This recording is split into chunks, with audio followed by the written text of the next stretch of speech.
Hi folks, you're very welcome to our session this morning, the very first of our streams over LinkedIn over the next couple of months, and I think a very apt one for the time of year that we find ourselves in. So you're very welcome to winding down for 2001 or 2021.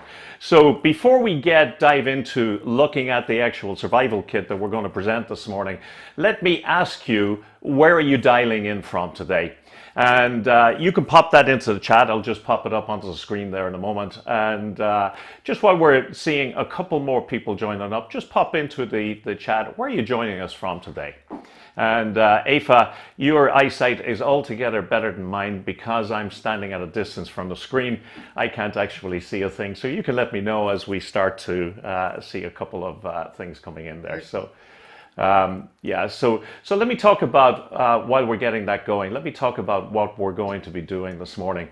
As we get towards the end of the year, and what has been another, I guess, challenging year for everybody, it's one of the things that we expect as we go into Christmas and New Year is to be able to chill down and just relax and really recover, if you like, from the year that it's been.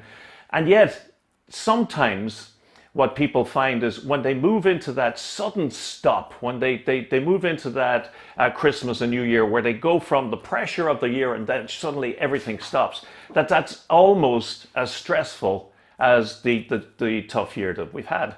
So what I thought would be really useful was to share a couple of in-the-moment practices that not only can you use to sort of chill yourself down and de-stress into the holiday season and get ready for 2022, but you can polish them up and get them ready to go for use throughout 2022.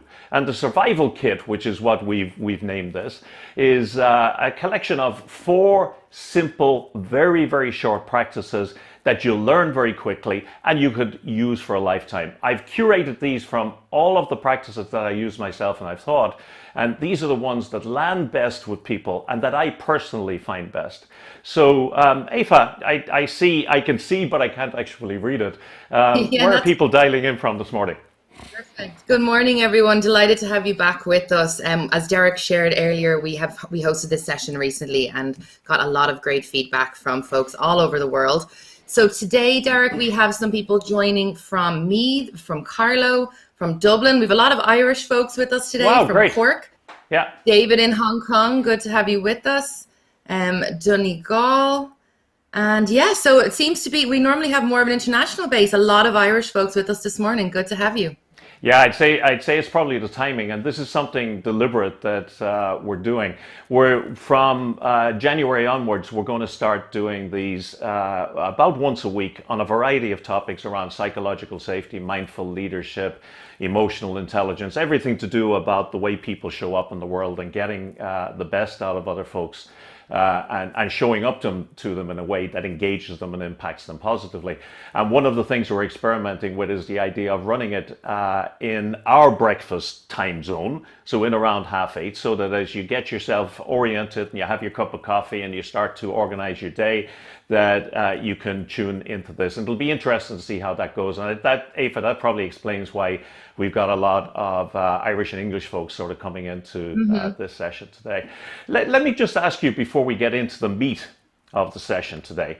Let me ask you, how do you think, from your experience of talking to people, your loved ones, the people you work with, and yourself indeed, as we're coming into the end of 2021, how do you think people are feeling? What's the overriding emotions, feelings? Where are people's heads at right now? And I'm curious to see if everybody is, or if other folks are sharing what we're seeing. And I think if you go back to March 2020, there was a certain sense, it was a very scary time when we moved into the first lockdown and we started getting used to the idea of being in a world beset by a pandemic. But there was a certain unknown character to it. And everybody kind of threw themselves into it and started following the rules and doing what they had to do to get through the period. With the hope or the expectation, certainly my expectation was that by the time September came along, this thing would have passed. And then September came and went, and we got to the end of 2021, and we kind of soldiered through, and there was still that pioneering spirit. And so as we're doing resilience programs and stress management programs and emotional intelligence programs for people, we're really getting to tap into how are they feeling. And I think where people are at right now, or what we're tending to see, is that they've had enough of this. The novelty value is gone, the pioneering spirit has been hammered a little bit, and people are just feeling a little bit tired because probably a lot of them, like ourselves, thought that as we transitioned into 2022, that we would be looking at COVID in the rearview mirror. Not gone completely, but at least starting to fade back and becoming something a little bit more like flu. And I see some messages coming in there right now. Aoife, what have we got? Yeah, so kind of as expected, we have a lot of tired, drained, burnt out, sorry about that, fed up, anxious, tired again, and ready for a break. Yeah, and that's just about it. And that's the background against which we brought this set of tools. We delivered this as part of our Spotlight series a couple of weeks ago, and one, the house was jammed, and two, it really landed well with people as something that was just needed in this particular moment. So really excited as we go into this to share it with you.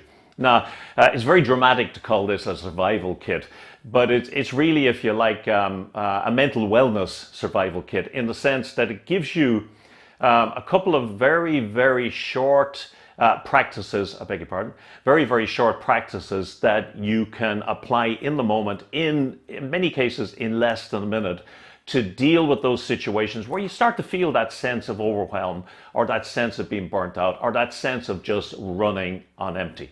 Now, before we dive into it and I show you what's actually in the kit and we do a little bit of practice with it, let me encourage you just to drop into your body for now and just notice, how are you feeling? Now, for those of you not, that sounds a little bit woo-woo, drop into your body. All I mean is just notice what sort of state you're in. And one of the approaches we often use is to suggest that you look at head, heart, and gut. So in your head, what are your thoughts like? Are they very ordered and relaxed and cool and chilled and positive and upbeat? Or are they all over the place and crazy and bouncing around like a pinball? So what's going on in your head? Where is it at? Is it positive or negative? Is it up? Is it down? Is it fast? Is it slow? And then your heart. What are you feeling right now? What sort of emotions are the main emotions that you're feeling right now? Are you feeling up, down, positive, excited, joyful, full of whatever it happens to be? And then finally in your gut, just in general, what's your sense of well-being? Just check in with yourself. Because what I want to do after we've done the first couple of practices is check in again and just see did anything shift for you. Now, you can share in the box if you want to where you're at right now, but this is really just for you just to check in with you before we get going. Now, we are going to deal with 4 practices, and as I say, each of these practices can be done in less than a minute, but with the first 2, I'm going to take advantage of the time of the day that it is in our side of the world to just give you an opportunity to just sort of sit down and chill and really get ready for the day by by stringing the two together into a slightly longer 2 or 3 minute version.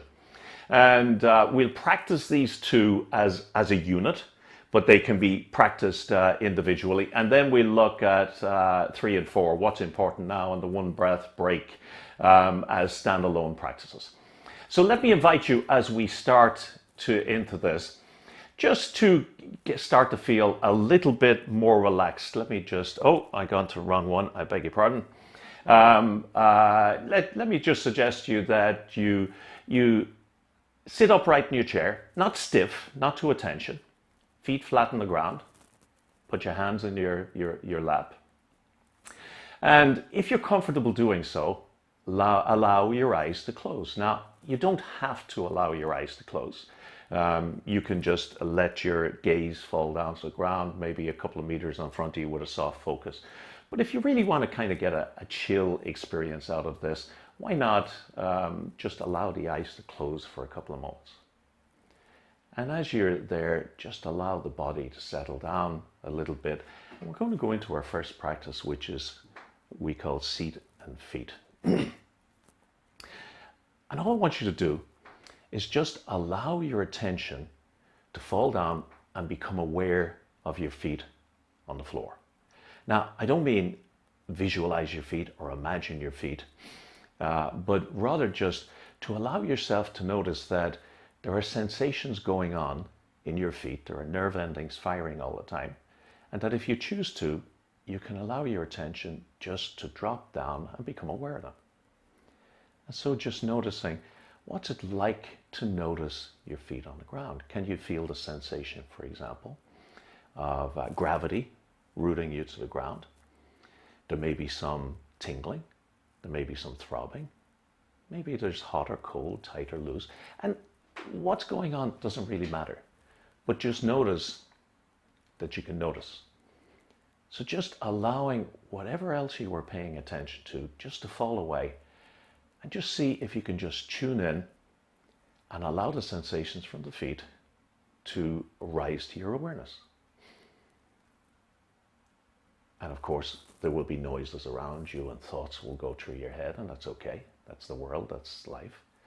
But when you get distracted, just allow yourself just to retune back onto the feet on the ground, just noticing any sensations that there are to notice, not trying to change them, not looking for any special experience, but rather just allowing yourself to relax into the simple act of paying attention to what's going on with your feet. I'm going to go quiet for a couple of seconds now and allow you just to sit with that for a moment.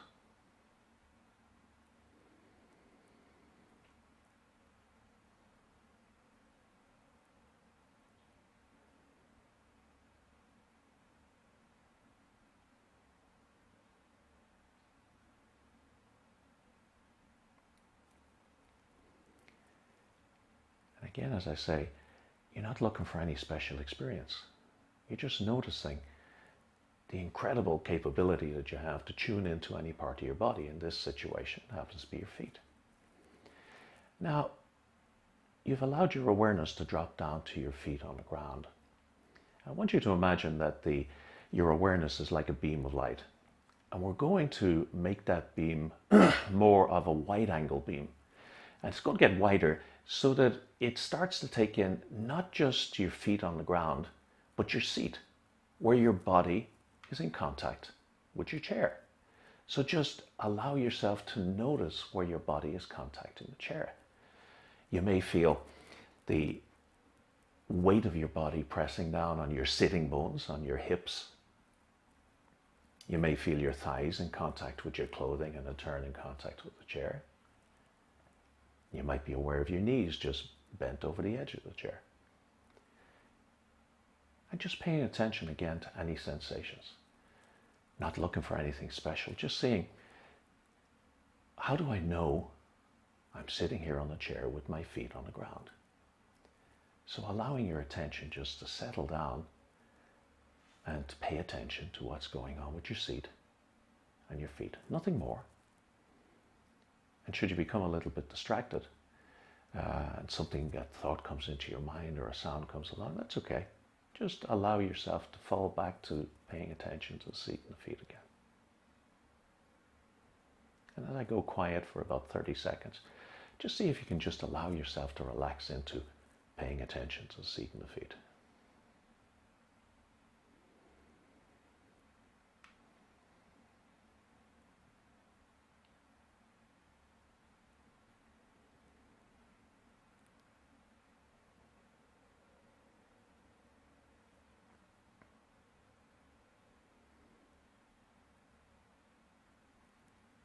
And so, having allowed our attention to settle down a little bit and become aware of the seat and the feet, now what we're going to do is we're going to allow the attention just to move away from the seat and feet, let them fade to the background. And just start to notice that all of this time you've been breathing. And I don't want you to change your breath. I don't want you even to go into particularly a mindfulness exercise or anything right now, but just notice, oh, I'm breathing. Notice the breath going in and the breath going out. And just allow your breath to establish its normal rhythm. Don't play with it. Don't slow it down. Just allow it to do what it's doing and paying some attention while I talk to you about what the next part of the exercise is. The second practice is something called 6 breaths. And it's something that was designed by a Dr. Andrew Weil in the United States, and it's often called the joyful breath or the breath of joy. It's a great way of chilling down. In a few moments, I'm going to invite you to change your breath just a little bit. But don't do it yet. Just listen and I'll tell you how it's going to work. So you've settled down on the seat and feet. In a few moments, I'm going to suggest to you that you take a big deep breath and that you let it out with a kind of a sigh of relief. So you know when everything goes right and you weren't expecting it to, and you take this big breath and you, kind of, oh my God, thank God. So I'm going to invite you to take that deep breath in a moment. You can practice it now if you like. And then when that breath is over, we're going to change the rhythm of the breath so that you'll breathe in for a count of 4, which I'll count you through. You'll hold the breath for a count of 7, and then you'll let it out nice and gently and slowly for a count of 8. Now, for some of you, that the 7 and the 8 might feel a little bit too long. That's okay. Whatever you do, don't put yourself under pressure. Don't have yourself winded trying to keep with the counts. If you need to let the breath out a little bit faster, that's okay. If you can't hold it for the count of 7, that's okay. But the key thing here is that there is a hold at the top of the breath, at the top of the in-breath, and that the out-breath is distinctly longer than the in-breath. So I'm going to count you through that, and we're just going to do 6 of those breaths, and that's the full extent of this practice. So starting to breathe in for 1, 2, 3, 4, holding 6, 5, 4, 3, 2, 1, and out for 8, 7, 6, 5, 4, 3, 2, 1. In, 2, 3, 4. Hold, 2, 3, 4, 5, 6, 7. Out, 7, 6, 5, 4, 3, 2, 1. In, 2, 3, 4. Hold, 6, 5, 4, 3, 2, 1. And out, 7, 6, 5, 4, 3, 2, 1. In, 2, 3, 4. Hold, 6, 5, 4, 3, 2, 1, and out, 7, 6, 5, 4, 3, 2, 1. And just allowing your breath now to establish itself back to a normal rhythm, a normal cadence, settling into that. So take a deep breath, let it out nice and slowly, open your eyes, stretch if you want to, And let's talk about those two practices really, really quickly. And first, I want to apologize. I forgot to get you to do the deep breath and the side exhale at the beginning of that. And I'll explain what that's all about in a moment. But I'm just curious, as you come to the end of that, if you drop into your body and you notice what's going on right now, has there been any shift there? Have you noticed anything, any change in the what's going on in your head, what's going on in your heart, what's going on with the emotions? And just pop it into the chat if there is, while I talk to you about that practice. And I'll call Aoife back in to give me a hand and read off some of those comments if any of them come in. So so the first one there, the seat and feet. Really, really simple practice. We did it over a period of a couple of minutes, but that could be done in as little as sort of 60 seconds or 120 seconds. And all it is that just allowing your attention just to fall down to seat and feet. Now, one of the things that we know about the way our brain works is that we're no good at multitasking. And when we multitask, we become stressed. When you allow your attention to fall to the seat and the feet, everything else starts to fall away and things start to settle down a little bit. The breathing is really just tapping into a simple mechanism that I'll refer to in a couple of moments in the way that your autonomic nervous system works that triggers a kind of a relaxation response. And the bottom line is, when the out breath is distinctly longer than the in breath, you start to slow down your system and start to trigger what they call a rest and digest response, the sort of response that you get when you're just feeling very, very chilled. So the two of those together make a really nice united practice. But you could do either of those, eyes open, and just for a minute or two. You could do it while you're standing on a line waiting to, I was going to say waiting to board a plane, but that doesn't happen too much anymore. You can do them while you're sitting, waiting for a meeting to begin. If you're feeling a little bit head up, you can do them while you're sitting on a session like this. So I saw a couple of flickers across the screen there. If anybody noticed any change or any shift at all? Thanks, Deiric. Yeah, we had that we're feeling calmer. And that the seat and feet exercise definitely helped me to relax. Super. Let me give you a real quick kind of a crash course, a 60-second crash course on the autonomic nervous system. So your autonomic nervous system is responsible for two key things that we're concerned about in this session here today. One of them is the stress response. And the stress response is just the survival response. When we get triggered into a situation where we feel a threat, we go into survival mode. You've heard about it. It's called fight or flight. And what it does is it gets your heart beating faster, gets you breathing much more quickly, switches off an awful lot of vital functions so that you can just focus on dealing with the threat. And that's triggered by the sympathetic nervous system. It doesn't sound very sympathetic, but it's triggered by the sympathetic nervous system. Now, when the sympathetic nervous system is triggered, you tend to breathe much more quickly and in the top part of your chest. So I'm exaggerating for effect, but when you feel yourself under stress, and it doesn't have to be life-threatening stress, you'll tend to be breathing up here with a kind of more of that type of thing going on. Breathing through the mouth, breathing quickly, breathing shallowly, and so on. And when you breathe like that, it triggers the autonomic nervous system, the sympathetic system specifically, into the stress response even more. So the autonomic nervous system, when it's on fight or flight, triggers you into that shallow, fast breathing. That shallow, fast breathing enhances or switches on the sympathetic response even more. So you can get trapped into this kind of loop where stress begets stress begets stress. Now, when you breathe, when you are relaxed, when you're really chilled, when the parasympathetic nervous system, which is the off switch for the stress response, is triggered, well, then you tend to breathe much more slowly, much more deliberately, with a much greater emphasis on the out breath. So think when you're chilled in front of the TV, how are you breathing? You're kind of...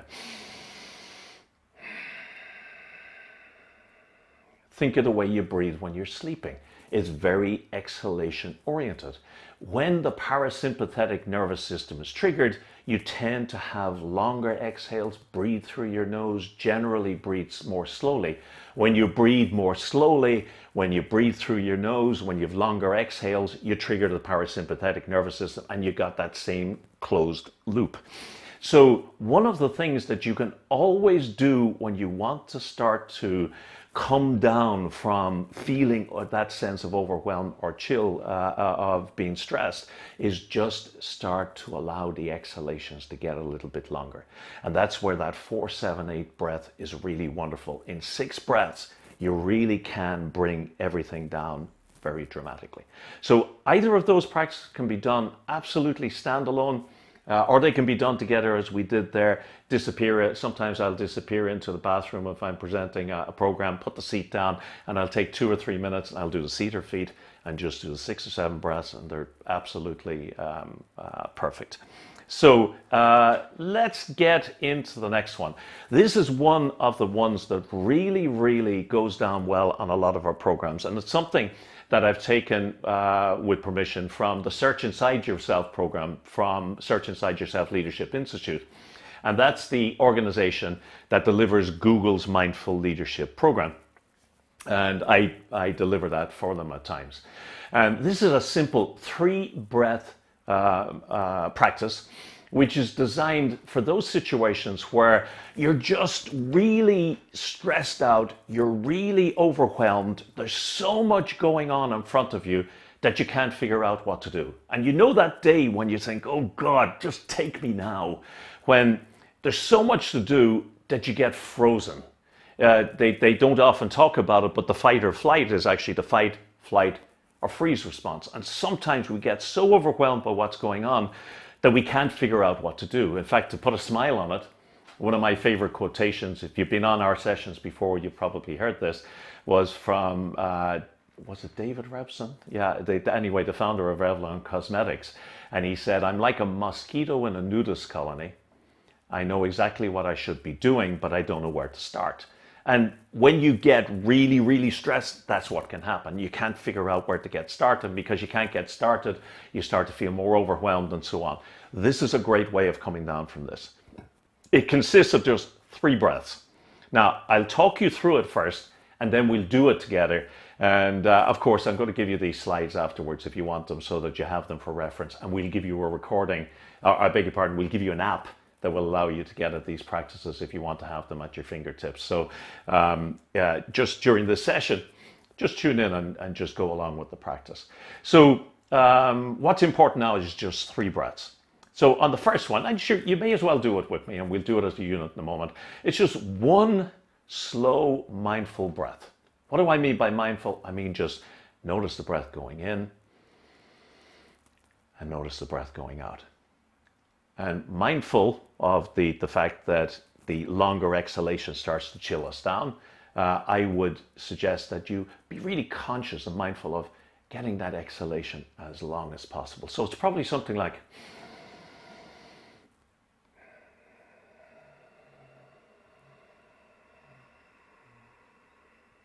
whatever is comfortable. So just 1 simple long breath. Second one is on the second breath, you're breathing in, nice deep breath. And as you're breathing out, just allowing any tension that you find in your body to go out on the out breath. So you're breathing in, and then you're just paying attention. Are my shoulders held too high? Are my fists clenched? Is my jaw clenched? Have I got my forehead furrowed? You know, if there's any sort of tension, just basically allowing everything to go south. Allowing everything to relax down. So just chilling. So on the second breath, it's just, and then, and just allowing the body relax. And then on the third one, it's just breathing in. And as you're breathing in and out, just allowing this question to arise. What's important now? Now, when you're in that sense of overwhelm, there's always something that is more important than everything else. It's the place where you could start getting moving on things.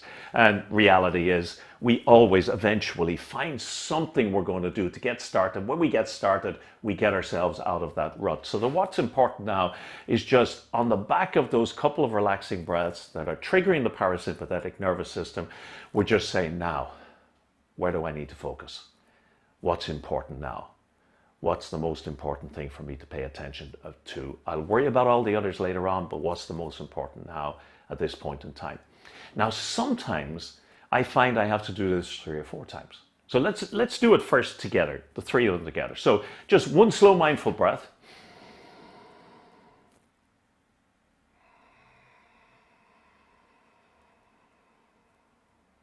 Second breath, just to relax.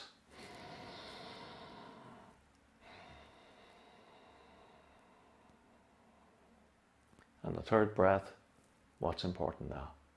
Now, sometimes I find with this that I'll need to go through a couple of cycles, because I'm just so head up that, I'm asking what's important now and nothing pops up. So you just allowing yourself that few seconds to break that cycle, just to get a sense of where should I start? Because once you get started, you dig yourself out of that rut. So just wondering, where can you see yourself? This is one of those practices that really sticks on the programs we do. I'm just wondering, as you're looking at that, when can you see yourself potentially using that practice? So just pop something into the chat, and I'll bring Aoife back in a moment, and we'll have a look at that. But let me tell you that I probably use this 2 or 3 times a day. It doesn't matter how chilled you are. If things are really, really busy, and you've got a lot going on, you'll find that you start to multitask. You'll find that you start to get a little bit tighter and a little bit more up in a heap. And sometimes by the middle of the afternoon, you're starting to feel just that slight sense of overwhelm. And maybe you've even resigned yourself to the fact that that's just the way it is. By the time it gets to the middle of the afternoon, I'm always like that. Try it, because it's a great way of venting a little bit on the and letting go and getting just some perspective a few times a day on where you should be focused right now. So let me just pop that chat back up there and see, are we getting anything in there? And if anybody responding, where can you see yourself potentially using this practice? Anybody, any thoughts there? Anything? Thanks, Derek. Yep. One there that said just before a difficult meeting. Absolutely. In fact, let me suggest something to you. Before every meeting, what we're seeing is in Zoom land, in the Zoom life that we now live, people are charging from one Zoom to another with no break. And a lot of really well-meaning organizations are trying to encourage people to take a sort of 15-minute buffer session between meetings. But somehow those buffers are starting to get eaten up in a lot of situations where people know, oh, you're not going on to the next meeting for 15 minutes. I just want 1 minute from you. And there is no such thing as 1 minute. 1 minute is 7 or 8. So my suggestion to you, if you are having one of those frantic days where you're running from Zoom to Zoom, just before you join the meeting, or even as you join the meeting, taking on a stealth basis those 3 breaths, and you've just left meeting 1, you're rushing into meeting 2, breathe in, chill, breathe out, relax the body, breathe in, and then what's important now, and just where does my head need to be at right now? What is important going into this meeting? Did I see a couple of more flickers there on the screen? You did. David shared at the start of a busy day working in the office to catch up on the myriad of things to get done. Yeah. We have at the start of the day or just before any task, or this is a good one, a visualization for how the day is going to go. Yeah, there you go. And it can even, and lots of people have a visualization practice where they visualize what's going to happen in the day. And at the end of my meditation in the morning, I always take 1 minute. And it is literally a minute. I have it timed in my timer, a minute where I just say, what's going to happen today? Where do I see myself at the back end of the day? What has come to pass? And of course, man plans and God laughs. The moment you make that plan, the wheels come off and something goes wrong. So this is a great practice for tuning back in during the day and say, okay, what's important now? Here's where I started. Here's where I visualized I was going to be at the end of the day. If that's still where I want to be, what's important now. So yeah, so it's a nice simple one, but let me tell you, you need to practice it for it to become sort of habitual. And that's why, as I say, we're going to send you the slides if you want to, and we'll send you an app that has the all of the practices on there so that you can rehearse them over the Christmas period. It's perfect time for that. Was there anything else there, Aoife, before I go back? That's it for now. Thanks. Okay, great. Well, let me then come to the very final practice in this session. And it's something that was taught to me by a teacher in the Netherlands, a guy called Casper van der Meulen, and he's a breath coach. And it's based upon some research that was done in the Belgian University of Leuven, based upon that side breath that I forgot earlier on. And what they showed was that when you take, and why don't you do it with me right now? So take a really deep breath in, and then let it out with a kind of an explosive, relieved sigh.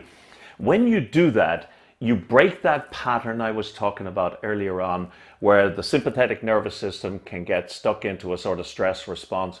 You start breathing in a pattern that suggests you're stressed, which enhances the stress response, which keeps the breathing going that way, and you get caught in the cycle. And what they found, and it's if you go on and you search, actually what I'll do is I'll put it into the handout. There's a reference to the piece of research. But bottom line is that sigh is enough to break that cycle, is enough to break that pattern of breathing and allow you to get back to a normal breath.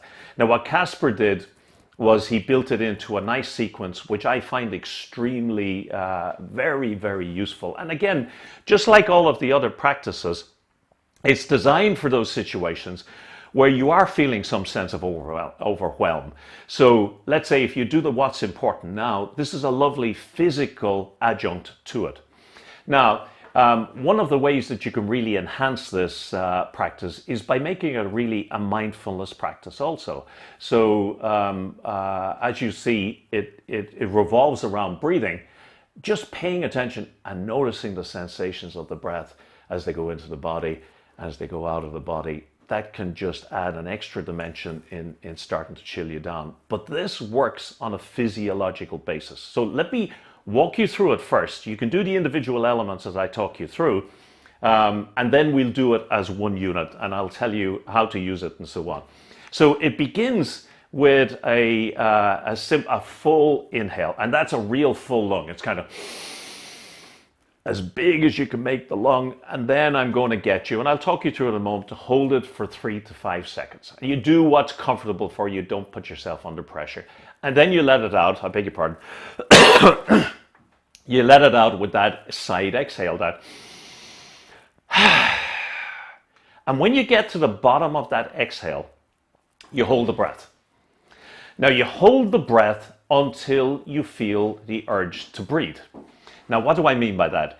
Feeling the urge to breathe does not mean that you're blacking out, that your vision is starting to go, that you're going to fall over, that your heart is beating out of your chest. It's just you hold your breath, and you'll notice after a couple of seconds, slight little spasms that say, okay, it's time to breathe. And that's when you let it go. If we do this practice and you get to the end of it and it's like you've run up 10 flights of stairs, you've gone too far. This is not a macho exercise. It's not about how long you can hold your breath. So it'll be just holding that breath until you feel the urge to breathe. And then when you feel I've just lost my screen there for a second. And when you feel the urge to breathe, just letting it out and going back to your normal breathing. So let's do it as a single cycle, just so you experience it as a single cycle, and then I'll talk you through how you can use that. So really fill the lung. Hold.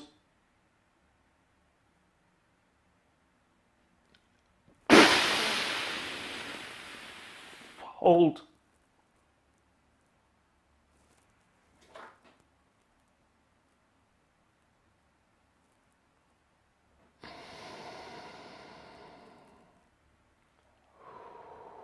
And then back to your normal breathing. And interesting, what's really interesting, when next time you find yourself really kind of getting head up, just walk through that practice. Takes a little bit to remember, breathe in for 1, a hold for 3 to 5 seconds, the explosive exhale, holding at the end of the breath. And, to get the pattern in there takes a few minutes, or it takes a little bit of practice. But what you find is that it starts to reset where your body is at, and that starts to reset where the mind is at. So let's do it one more time, and then we'll start to wrap up the session. So a full lung.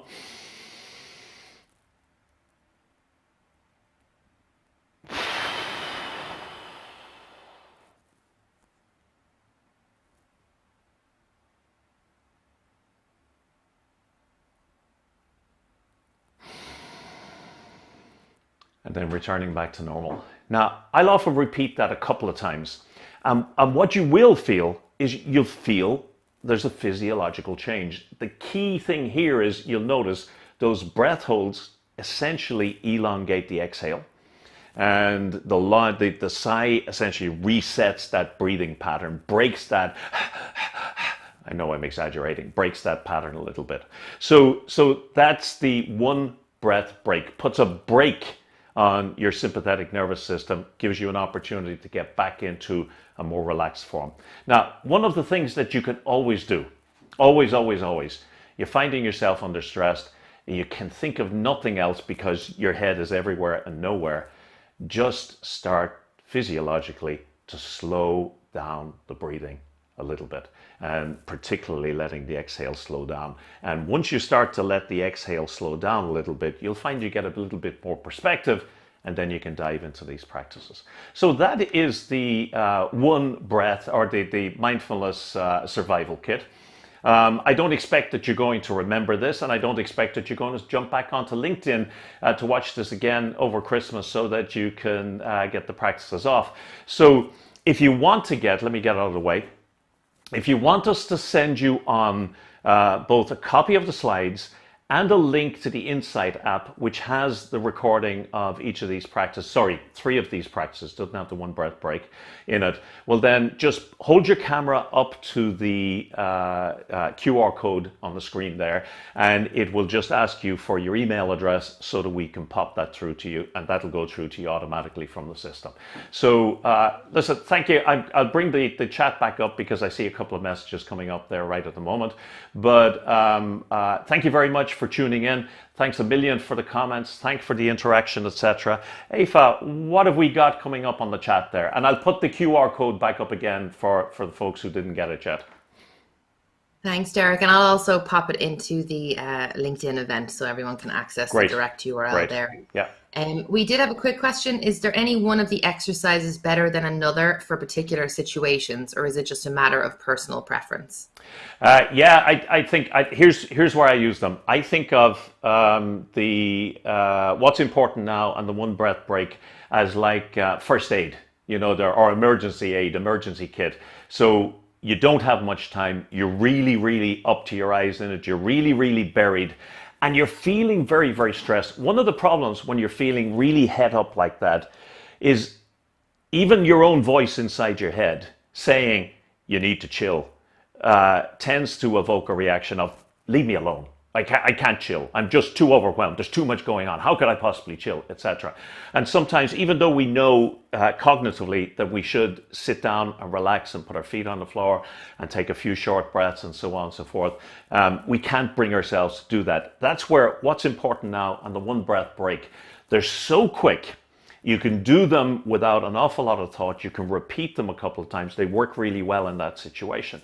The seat and feet and the 6 breaths are a great, what would I call it, vaccination, inoculation. They're a great way of getting yourself ready for a situation where you know that you're going to find yourself a little bit stressed. So one of the things that I like with the seat and feet is, let's say, for example, when I come back in from I come back in from a coffee break and I'm just about to settle back into my to-do list in front of me, just sitting for a moment, bringing attention to seat and the feet, settling down, just clears the mind and allows you to sort of get ease back into the work. So the first 2 I think are great when you want to chill down in advance of something challenging, and the second 2 are I'm in the middle of it. I'm up to my ass in alligators. I'm here to clear the swamp.